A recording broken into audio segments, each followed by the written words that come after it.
I pledge the United States of America, which stands one nation under God. Sounds like Sputnik. Gimbal. Gimbal Got is the sound. Gimbal does not have sound. Somebody does. Sound feedback. Somebody's got something. You've got sound feedback. That little Sputnik sound you're hearing is the sound of somebody who logged into this. And Sounds okay, yeah. well, it's good. Thank you, Al. And we got the pledge done. Joe, live and in person. Joe, Gatherick! Woo! All right, Here he is. here we are. Oh, what a beautiful morning. Rod Macaulay. I expect to hear you. Baritone? There's a bright golden haze on the meadow. There's a bright golden haze on the meadow. The corn is as high as an elephant's high. And it looks like it's time to clear up to the sky. Oh, what a beautiful morning. Oh, what a beautiful day. I got a beautiful evening. Everything's going my way. From the man who never needs a mic. Thank you, Joe. Here you go, Joe. Oh, but there. And where was Mark Reese? Yeah. Somebody's got to go out and greet that guy. You know what? After the meeting, let's all get in our cars and go down there. We'll load up the oil change thing and say, yeah, we can't see you. It's no good. Well, thank you to, I believe that there were greeters. Lori, you were there, and who was with you? Gus was there for a little while. Gus, yeah? Gus was there, and Terry was there, and everybody was greeting everybody. Fabulous. Not for the day.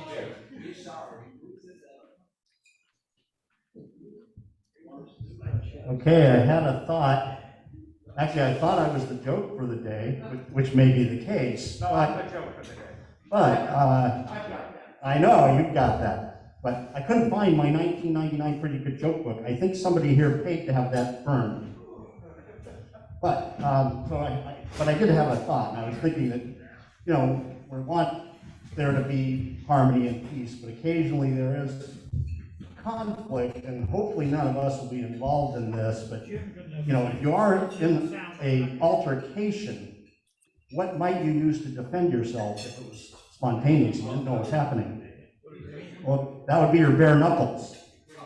And if you were running with a rough crowd of organized fighters, well, you might have to use brass knuckles. And I thought about, what if I'm out swimming in the ocean and there's a sea creature, a sea lion that's crazed? Well, bar knuckles.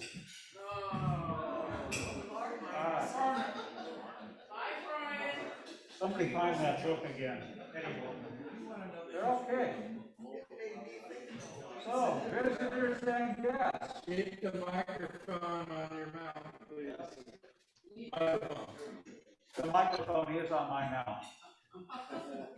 Yes, it is, but they can't hear you without the microphone. Oh, this one too? Okay. Got it. I thought this was working for the room. Sorry about that, guys. Visitors and guests. Who has a visitor at their table? Joe. Or, now that we're back to the non-techno part of our meetings, Mike Carey has come back to join us. And at some point or another, we're going to be inducting him as a new member.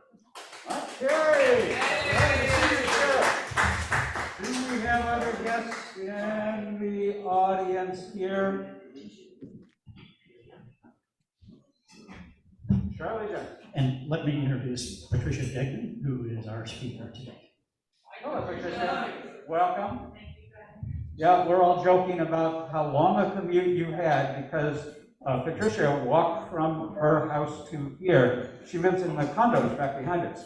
And you and John Breck at the next table are neighbors. It's about time you waved at each other. Make friends. And who is in the Zoom audience that we want to see? Nate.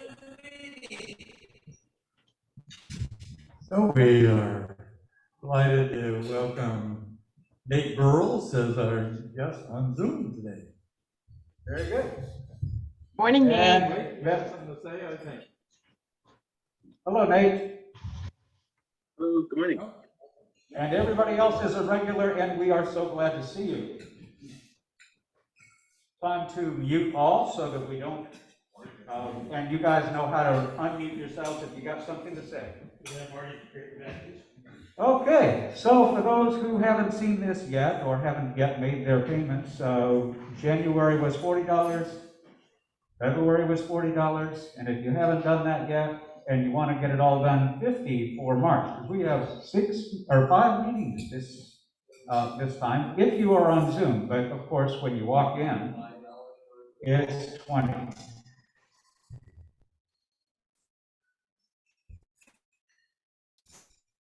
Look this one. Imagination, inspiration, innovation, teamwork. That's Rotary, right? Is that us? Yes. That's us. Membership anniversaries. Judy, you are in the audience, and today is a day that we are going to celebrate because you are with us, and you've been with us since 2016. Do you have anything you would love to share with us? You know, I was thinking about this morning, and it's interesting. 6 years seems both like a very long time and an extremely short time.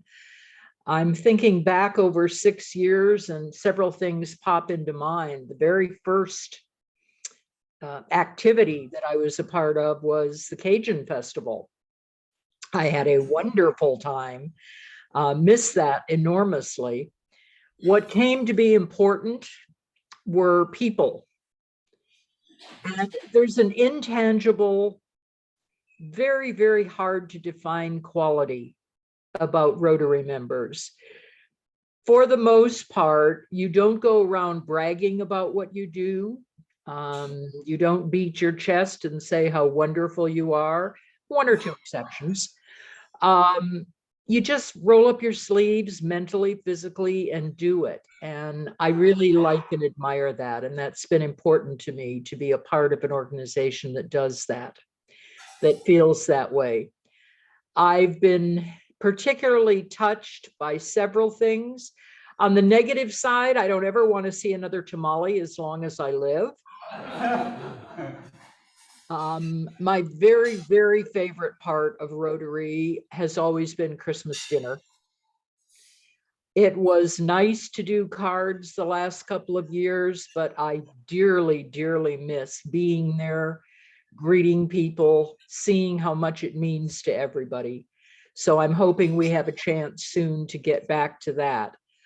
Other than that, the friendships that I've made are important.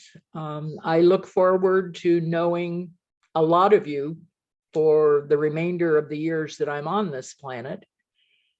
And that's about it. Wow. Thank you, Judy. That's touching, and it's nice to know that we'll all be together for the rest of our lives, and hopefully those are long ones. Well, Marnie, you are having a Rotary anniversary too. Please. I'm standing up for being a Rotarian for 2 years. And I think what I love the most and what is most inspiring is the service that is given from the heart by my cohort here, which is so, so special. Other than that, there is a difference, isn't there? Other than that, I love the camaraderie. And thank you all for being my friend. Oh, thank you, Marnie. It's great we're finally getting to know Marnie, because she came in and immediately everybody left. I don't know what that was all about. It wasn't anything personal. But it was real, wasn't it, for a long time? So, Al, I got this from you. Put your hand up when you can interpret the sign. It's, yeah, there you go, chicken pot pie. Not only in Sebastopol, many states now have made that legal. And looking back, you are old in the club. If you remember this particular spot and this particular event, look hard, put your hand up when you think you know where we were. Yeah, the usual suspects, they know everything. That I believe. I could be wrong, but when I found it in my photos, I think I found that this was the backyard of a Rotarian no longer with us. Is that right? Yep. Joe, where were we? We were at Louis Hopper's backyard having one of those great events, cooking out and hanging out and eating and maybe even a little bit of drinking, and it was good. And speaking of things that we haven't seen in a little while, so you're a little bit older if you remember this particular slide. So, Michael, I'll bet you can name both the people in this picture. Obviously, it's Queen Ida, and I think it might be Terence Simonian. Yep, it is! Everything about Cajun. And today's the Cajun Day, right? They're partying down there. We had the music. Joe had it up when we were coming in. Pretty damn good stuff. Yeah, I bet you're wishing that I'd drop the mic and he'd start the music. We could dance. Okay. This one's easy, and you're older still if you recognize this picture. Diana Curtis. Diana, are you in the crowd? What? Oh yeah, I know where you are. Diana Curtis. Tell us about the Diana Curtis of this moment. This moment? Well, that moment. That moment. Okay, this moment is totally different than that moment. I was about to graduate high school. I can't believe it. Where you found that? Yeah. I didn't give it to you. No, you didn't. You're sneaky. Yeah. Okay. I'm as sneaky as I can be. So what were your aspirations then? Did you think you were going to grow up and be president? No, I was probably working in a coffee shop, making enough money during the week to get over to Santa Cruz on the weekends. And you're not going to tell us what happened over at Santa Cruz, are you? We did a lot of swimming. Swimming, oh And yeah. partying. It was That's fun. what they call it. It was a good time. Oh yeah, that's right. There were songs about pool parties at those times, weren't there? And she's blushing. Yes. Wait, let's bring the camera back and see a blush. No, oh, let's don't.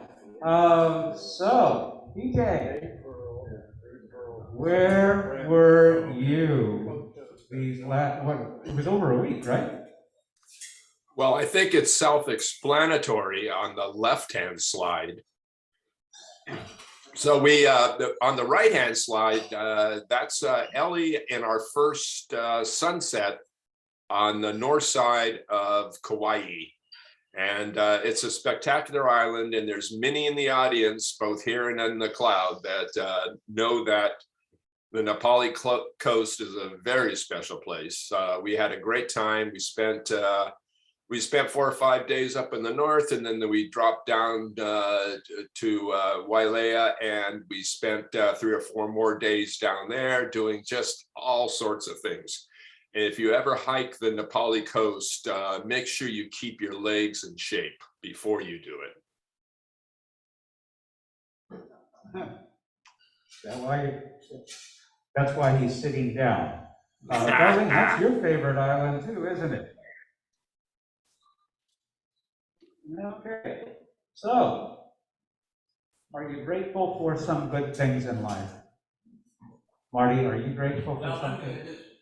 I'm grateful for somebody else here, and I want to make sure they get ample credit, and that is Joe and I and George Dutton went to Lo and Behold restaurant in Healdsburg, run by Terry's son. In fact, Terry's son comped us a macaroni and cheese, hors d'oeuvre, and he said he was going to charge Terry for it. So, but anyway, it was a very, very good luncheon. It was good to have George there. We missed Terry; he was getting his teeth worked on, but we were able to meet Kevin Burke, who is running for sheriff and who was Healdsburg police chief. Just a hell of a very, very nice, well-educated guy with a law degree from the University of California, and hopefully he'll be a sheriff. But it was a nice restaurant. If you have not been there, go to Lo and Behold in Healdsburg. Well, many of us remember George Dutton. How's he doing? George Dutton is doing fine. He lost Karen, but he is back doing other things, and he and I and Chris Smith are working on filling a table for the Boy Scout breakfast coming up this month. Awesome. So people can talk to you about going to the Boy Scout breakfast? Absolutely. Yeah. So check out Talk with Marty and bring your checkbook. That's what he says. Esmeralda, are you in there still? Efrain. Hello, welcome. Glad to see you. We missed you. Did you miss us? Yeah, thank you. Thank you. Good to see you. How about that, folks? The breakfast that you don't get to have at home. Yeah, those guys are great. Any more moments of gratitude? Yeah, I have one. Hello. Bill, then Patrick. I am grateful that we are able to be meeting in person, and I'm seeing my good friends again. I miss you all, and in the same on Zoom. Yeah, thank you. And PJ. Yeah, I just want to second Bill's, even though I'm at home right now, my intention is to come back and see the good folks that are sitting around the tables as I look at them.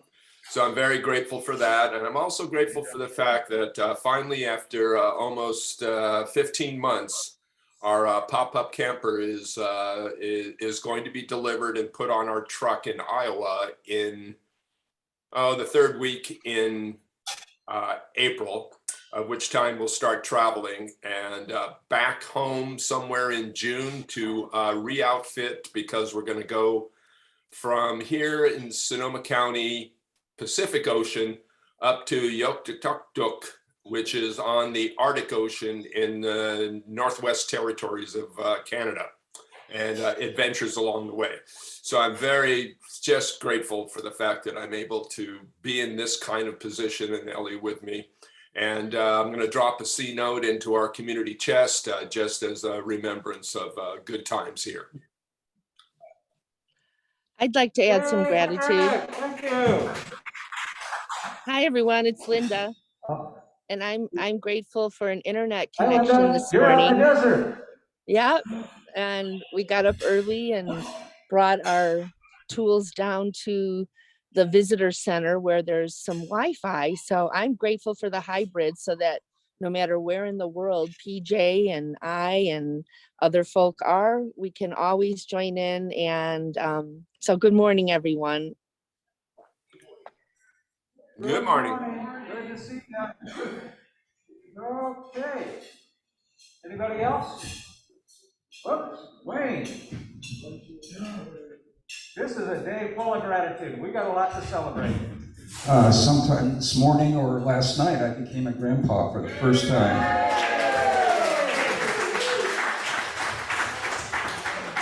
Wayne, what is it? A boy or a girl and doesn't have a name?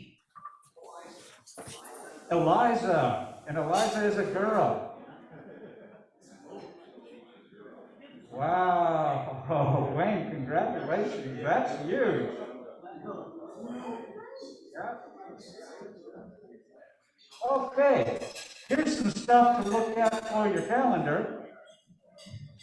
Every Monday morning, 7:30 a.m., watch for an email or reach out to Dan and Joe. They usually are the ones who are sharing where folk are going to go. But you can show up and just be surprised. Where did you guys go this time, Joe? I missed the photo. For the third time, but every time we go, it never disappoints. We were up at Taylor Mountain, and it was great. It was just spectacular vistas. Charlie found a new trail for us to go up. And it wasn't quite as up as the other trails, but it was still pretty good. 5 miles round trip, about 3 hours. We did dawdle at the top a little longer because it was just gorgeous. And Bob Keyser, a newbie, got to ring the bell. You take it to the top, there's a series of bells you can ring, and that's part of the tradition, so it's well worth coming up there to see that. I don't know where we're going next week. What do you think, Dan? Maybe west with the others. Go west, young man? Yeah, we'll alternate east and west. All right, well, we'll see. We'll have to sleep on it. It was a great trip. Well, if you're headed west, be sure to reach out to Kathy because she's up for Coastal Coast. And then on March the 4th, Dan, can you tell us about the Sebastopol Center for the Arts cleanup? Here's the mic. So I want to do a little communication test that just to make sure that things are going out, because I think sometimes they send things via DAC-DD, and Lori sent them out via, or Kathleen sent them out via signup.com. Did anybody not get those 2 messages? Okay, so I'll have to check a little bit.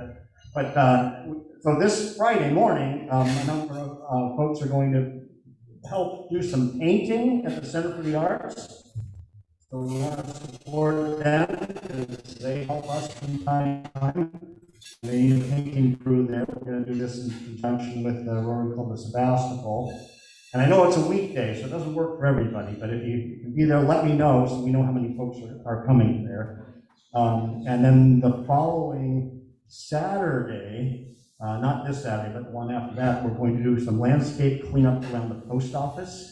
And so with that, with Interact and the Rotary Club of Sebastopol. So again, need to know who's going to come and help us out with that. And then the Friday after that, the 18th in that morning, we're going to help the Series project. They're helping moving, and so a number of us are going to help out with that. And again, that's jointly with the Rotary Club of Sebastopol. So here's a bunch of hands-on opportunities for us to help out in the community in March. And I'm happy that we're doing all these things, so I'll put in $100 towards our Rotary Foundation account. Well, thank you. Hooray, you guys. One more. One more. Ah, it's not the chicken pot pie joke, right? It's not the chicken pot pie joke. It's the calendar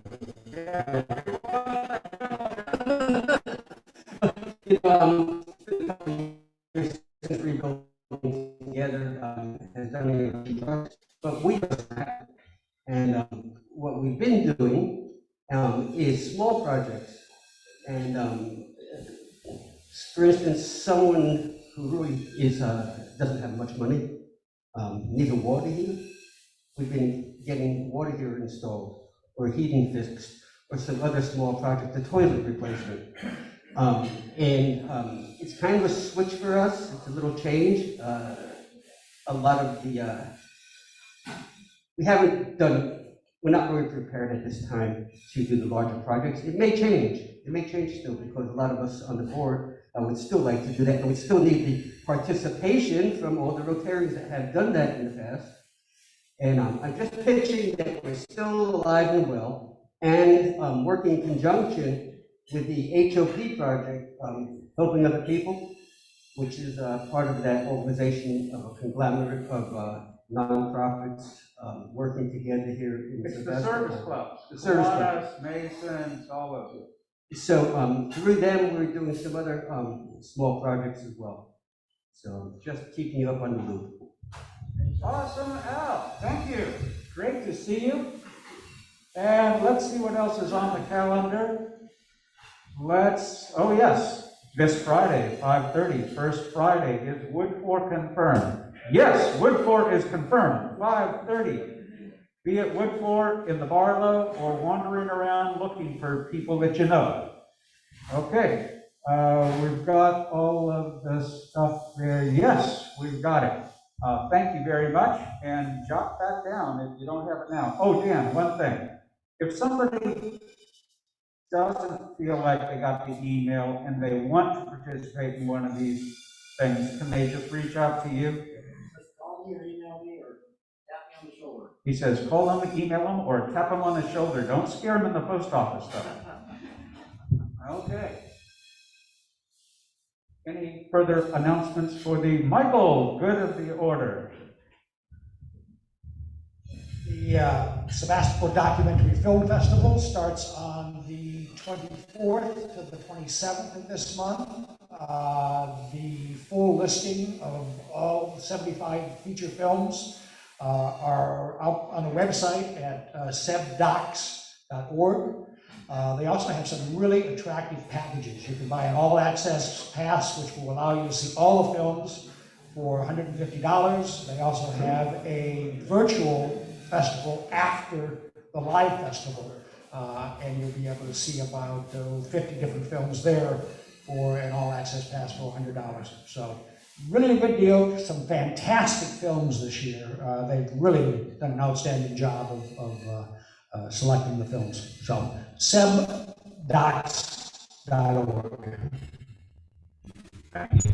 And a wonderful thing that culture is brought to us and made available through the volunteer work of community members. Michael Cook. So, having Nate on the line reminded me that this weekend there's an opportunity for one of us to be a judge at a state speech contest. They're sending 2 teams from the local high school, and Nate is their coach. You have anything to add, Nate? Nice to see everyone again. Yeah, that's about it. We're hoping for one volunteer to judge this weekend. It would mean the world to the high school, I mean the world to the students. And if anyone's interested, you could reach out to me. My email is nate.burles@gmail.com. Or you could probably talk to Mike and he'd help me get your info. So anyways, yeah, I'm really happy to be here and thank you guys for having me. Perfect. All right, thanks, Nate. High school speech and debate. That's, a lot of us got our start that way, right? That's the good stuff. Any other announcements? Next slide. Next week's program presenter will be Ann Morkill from the Laguna de Santa Rosa Foundation. We all know that place and love it. And today's speaker will be introduced by Charlie. Thank you, Charlie. Okay. Patricia, come on up here. Our speaker for today from the Sonoma Environmental Center, or County Center, got COVID and couldn't make it. And believe me, I did not encourage him to come on down anyway and keep his mask on. So Barbara had said, well, it should be nice to hear from somebody with that Sister City program in Sebastopol. And so I tracked down Patricia and she said, sure, I'd be happy to do it. I said, I hate to say this is going to be a really short notice. She said, that's okay. And so with 2 days notice, here she is. And she has been a part-time resident of Sebastopol since 2006, full-time since 2016, and she was an attorney with the city of San Jose for 28 years. When she retired, she joined the Peace Corps and served in Western Ukraine from 2017 to 2019. And upon her return home, she sought out Sebastopol Rural Friends as a means to continue her connection with Ukraine, as well as to learn about Japanese culture and to share the joy of world exploration with the Sebastopol community. She has been a host mom for a Ukrainian foreign exchange student, and she volunteers for various local organizations. So Patricia, thanks for jumping in there at the last minute.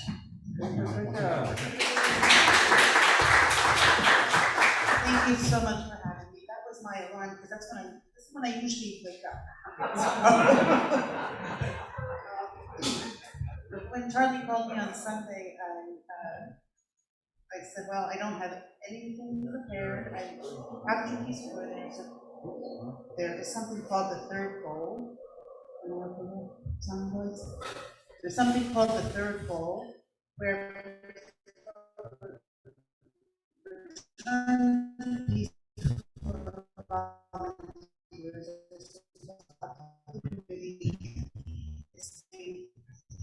Culture and people of the country that they serve.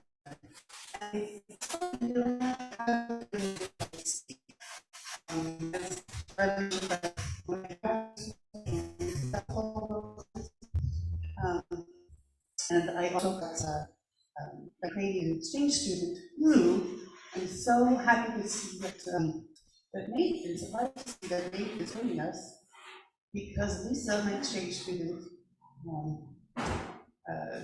was in the speech club, the higher times. So, again, I did a lot of judging for Emily Becker. Let me bring Nate up.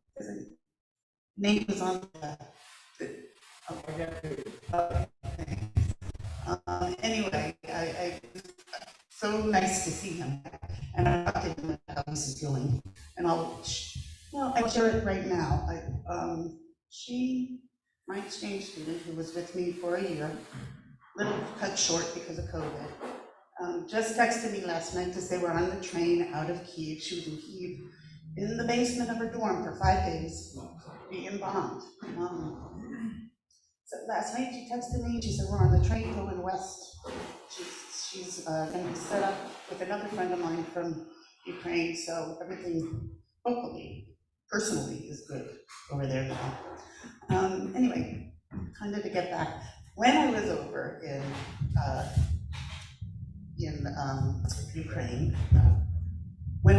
Ukraine, the first place, Ukraine, as you can see, is a pretty big country. It's about the size of Texas.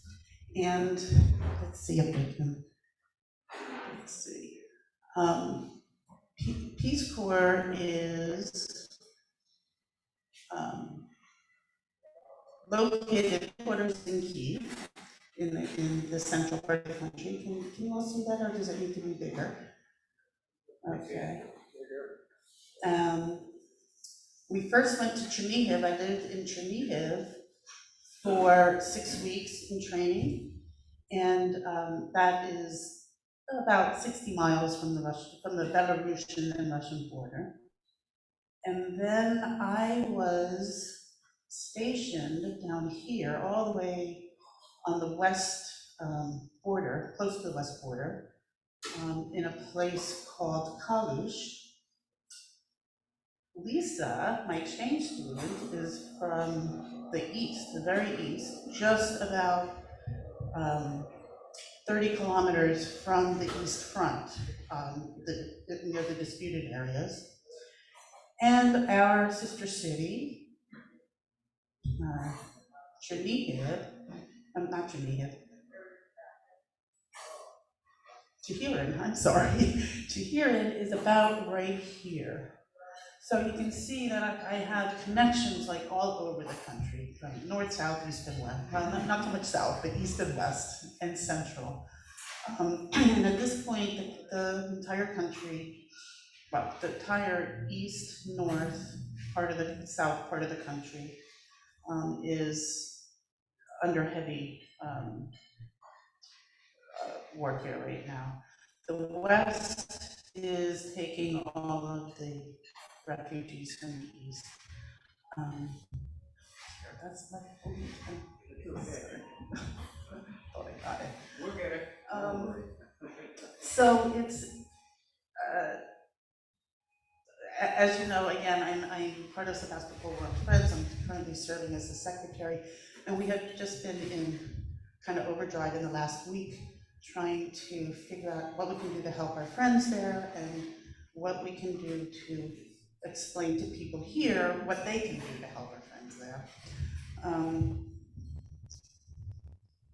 From what we have heard, our friends in Chehirin are okay. They're out of danger at this point. I don't know how long that's going to last, because it seems that the troops are going north up to Kyiv, and they would be going kind of through that Cherkasy area Chihirin is a city in Cherkasy region.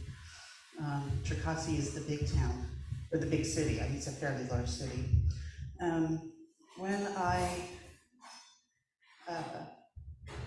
I was in college doing my Peace Corps stuff, thank goodness, we had great internet, and I was in contact with everything. I was listening to The Crush like every day while I was in college.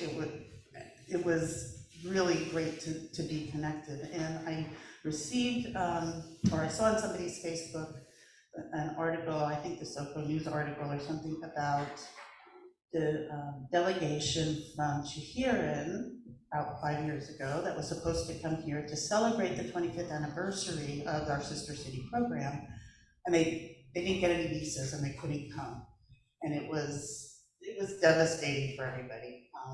I was not involved with Sebastopol World Friends at the time. I knew that there was sister cities, but that's all I knew.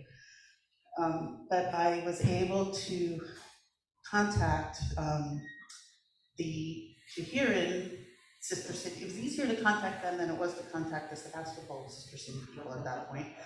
But and I was able to make a trip over there, meet those people. It's amazingly friendly and welcoming. And so when I come back, I said I have to be part of this organization. And I just went to a meeting, and I became part of the board just going to the meeting. So it was really a great experience. And I've been working with them ever since for the past 2 years or so.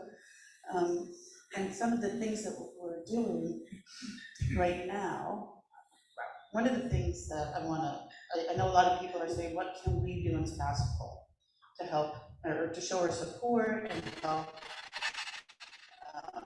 people in Ukraine? And we have, please go to our website. The website up there. But if you go to our website, we have a statement about our support for Sebastopol, and then a list of places to donate to. So I definitely encourage that. We also coincidentally, but amazingly timely, we've been working with the library to have the month of March, the community come in and make peace flags for our sister city that I was supposed to bring in May, but I don't think I'll be going. Just to, again, do something to show your support for the people. They really appreciate it there. I was supposed to have a flag here. My flag is at the library, my Ukrainian flag, which I'm gonna have to buy a new one because I take it to the rallies that they've been having in San Francisco. So I need to get a new flag to take around with me. Oh, and I also wanted to mention, and I talked very briefly to Charlie about this. When he called me, I said, I was thinking of calling the Rotary myself, because I know that there is a Rotary Club in Cherkasy. And if we could do some kind of a joint fundraiser with the Rotaries and maybe the Santa Rosa and Sonoma both also have sister cities in the Cherkasy region in Ukraine. So this is the very beginning of an idea, but I'm hoping you guys can all think about that. And with that, I think I'll take questions because I don't have anything else prepared. I'd love to take questions. So did you speak the language before you joined the Peace Corps? Did you learn it over there? Supposedly I learned it over there. I am not anywhere near fluent, although many of my friends are. They have a really good language course, but I was placed with a English-speaking host family. So I was able to not really keep it up, unfortunately. I know words. One moment. I'd just like to say that I received the most heartwarming photograph yesterday from my Ukrainian friend who lives in LA. We've been friends for 50 years. And it's the Statue of Liberty with a huge Ukrainian flag. So cool. Awesome. Yeah, the internet has been amazing, just to keep people together, keep people motivated. The internet is still working in Ukraine. Thank goodness. You mentioned before the meeting about the grandmothers, and would like you to share that with everybody. Yeah, so I was reading this morning in the Kyiv Independent, which is a English-speaking, very reliable newspaper out of Kyiv, and they said that there are a lot of incidents where the Russian military, the soldiers are sabotaging their own vehicles. They're very demoralized. They don't want to be here. And I was mentioning that another article I read or saw on television where groups of Ukrainians are out just yelling at soldiers, and they said, oh, that is the way to win the war, is to send the grandmas out to yell at the soldiers. You should be ashamed of yourself, because these are people, they're yelling in their own language. These ladies look like their own grandmas. They could be their own grandmas, especially in the East, where there's so many, everybody's Russian speaking, and there's so many families on both Russian and Ukrainian side. It's horrendous. So to think about having to, mow down your grandma's house. I think it's, I was going to say, and I think the Babusia War, the Babusia army is going to win the war. So Patricia, can you tell us a little bit more about Sebastopol World Friends and the relationship? Yes, so Sebastopol World Friends has been in existence for over 40 years. The first sister city that we had was in Japan, Takeo, Japan. Actually, it was a different name at the beginning, but now it's Takeo. And then almost 30 years ago now, after the fall of the Soviet Union, there was a push to have more post-Soviet sister cities internationally. And so Sebastopol went looking for a Ukrainian sister city. There was somebody from Santa Rosa, actually, who was living in Cherkasy, and so they had this connection. And I believe he's the gentleman that kind of arranged for Sebastopol, Sonoma, Santa Rosa to get sister cities around the Cherkasy area. I heard that initially they were trying to be sister cities with Sebastopol, Ukraine, which is Crimea.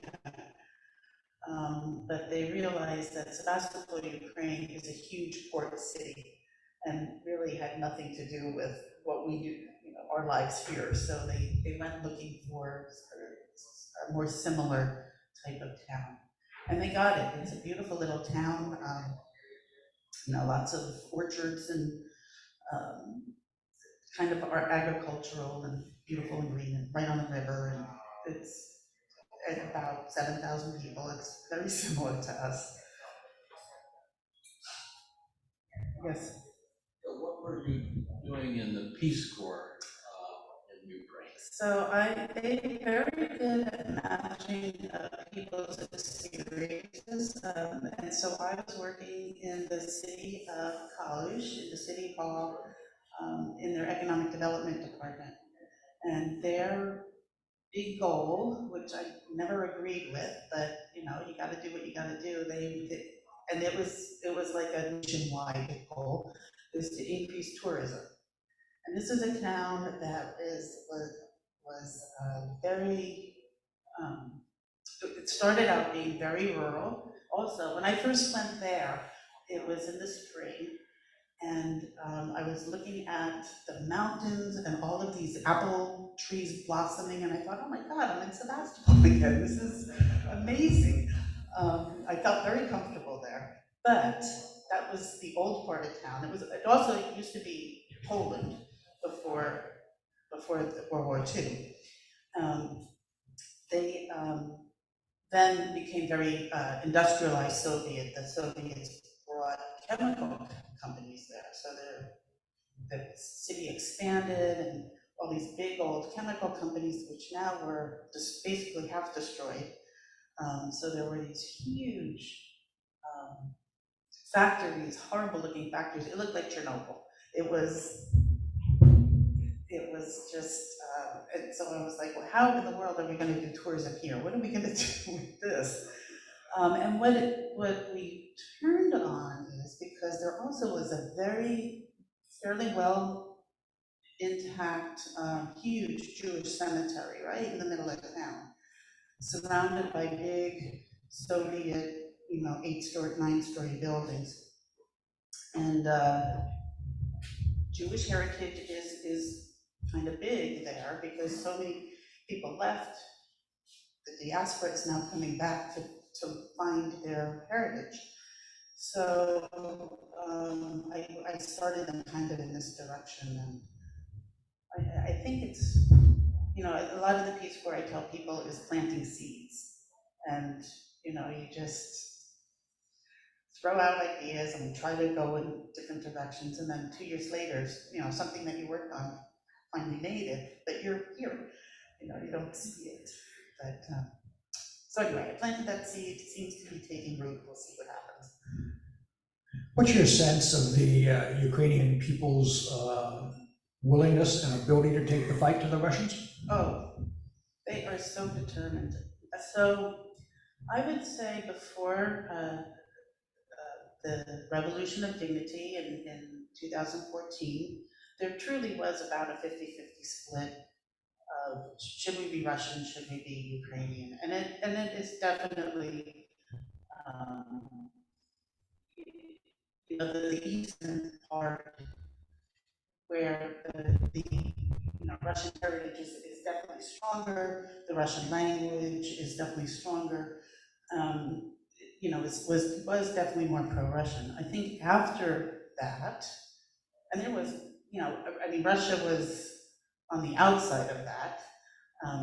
They were the whole revolution was about getting rid of basically a puppet president who was answering to the Russians. And when at the last minute the president decided that they were not going to try to get into the EU, that's when the revolution happened, because probably about 60% of the people were really looking more Western.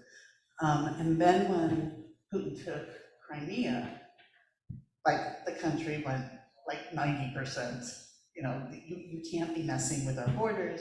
This is ridiculous. And they didn't have really an army at that time in 2014. So it was just volunteers from all over the country who were going and fighting to hold the line that is there now. My host family in Chernihiv up north, very close to Russia, they're totally intermixed by marriage with Russian people. Her brother, who was like 65 years old, was rushing down to fight for the Ukrainian sovereignty. So it's they are very much ready to go. Like I said, the Babushka army is gonna win it. I'm sorry. It's my new friend.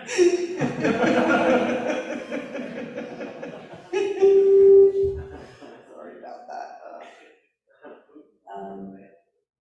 Anything else? So I can shut off that phone. Oh, yes, thank you.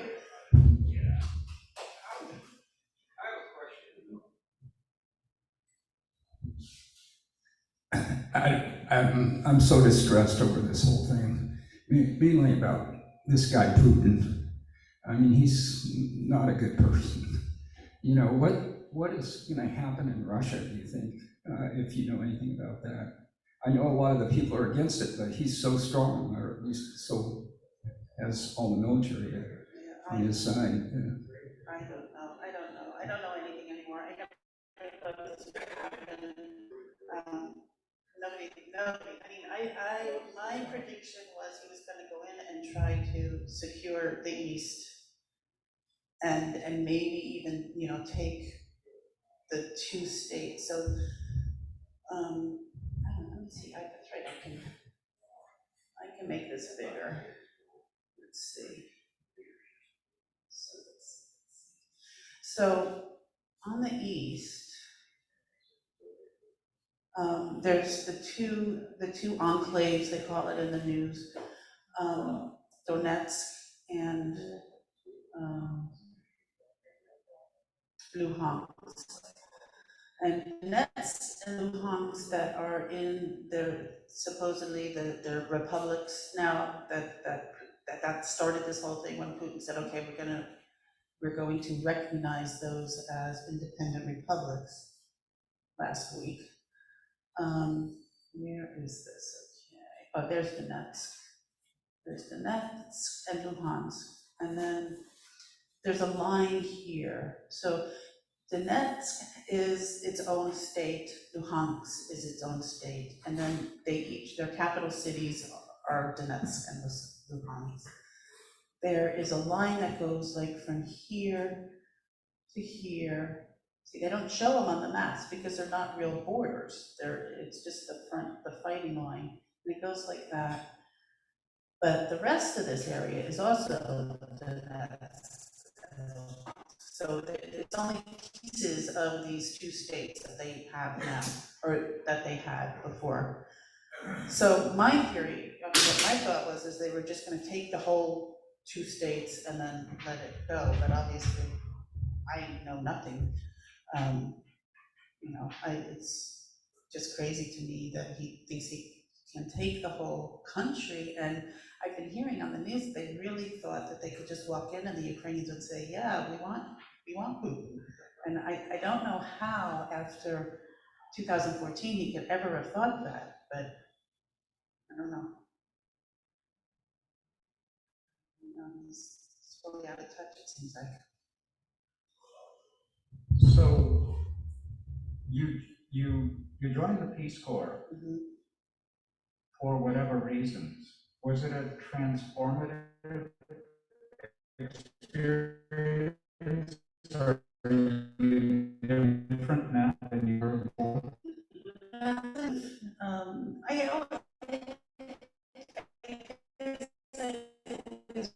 wanted to be, but working for the city of San Jose, you know, any city, you have to be you can't be political, right?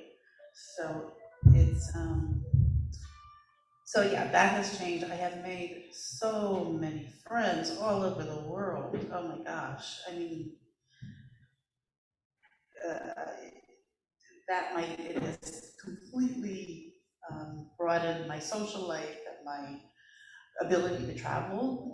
I took a trip this past fall, and visited like 3 or 4 Peace Corps friends just all over the East Coast. It was great. Yeah, I recommend it actually. I highly recommend it if you guys are thinking about it. It is good to be an older Peace Corps person. You go into it with a completely different mentality, and I definitely would recommend if anybody's thinking about it. Well, how are we doing, folks? So I did encourage you to look at the Sebastopol World Friends website, and can we get it up here maybe? I posted it to chat. Oh, great, okay, good. This afternoon, I'm going over to the library, and we're doing kind of a soft opening of the Peace Flag exhibit. So if anybody, that's happening all through the month, so you can go and they have markers and stuff, and you can make your little messages. Well, thank you. And hopefully we'll be working together on some sort of a project to fundraise for Ukraine. Well, you know how to get in touch with us. Yes. You I live do. close by. You I can do. come over to breakfast from Okay. time to time, you know? It's a nice place. There's people that you've got a lot in common with. So we're very grateful for you to come and share this very important, topical, immediate concern and issue. And your experiences and your perspective are very valuable to all of us, I think. So thank you for being here. And you might like to know that we have purchased a series of books that were given to Sebastopol Union School District, and they are books that are oriented towards diversity, equity, and inclusion. Excellent, thank you. Selected by the school. We just, said, tell us what you want.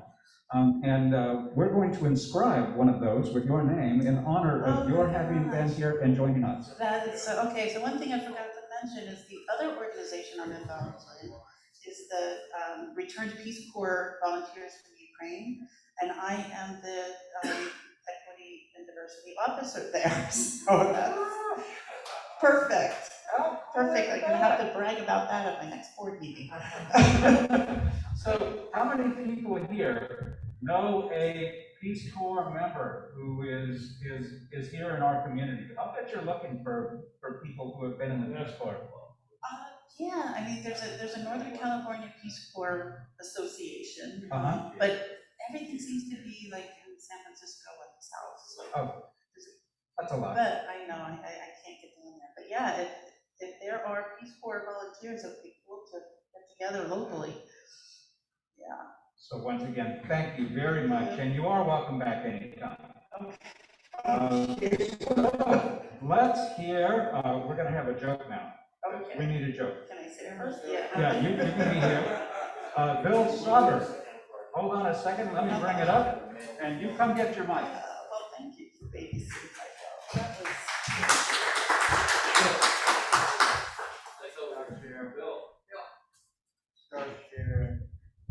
Get on this thing.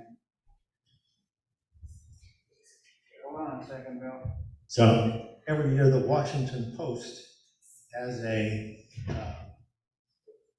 contest where it's the Washington Post Mensa Invitational, and they invite folks to take a word from the dictionary, alter it by adding, subtracting, or changing one of the letters, and supplying a new definition. So the first one on the list is castration, the act of buying a house, which renders one subject financially impotent for an indefinite period of time. Number two, this kind of falls a little bit into the camel category. Ignorance, a person who is both stupid and, well, intoxication, euphoria at getting a tax fund, which lasts until you realize it was your money anyway. Reincarnation, coming back to life as a hillbilly. Boson, the substance surrounding a stupid person that stops bright ideas from penetrating. The boson layer, unfortunately, shows little sign of breaking down in the near future.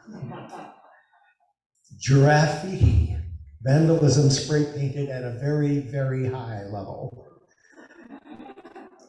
Sarcasm, just a slight change in the spelling, the gulf between the author of sarcastic wit and the person who doesn't get it. And finally, Carmageddon. It's like when somebody is sending off all these really bad vibes, right? And then like the earth explodes and it's like a serious bummer, man.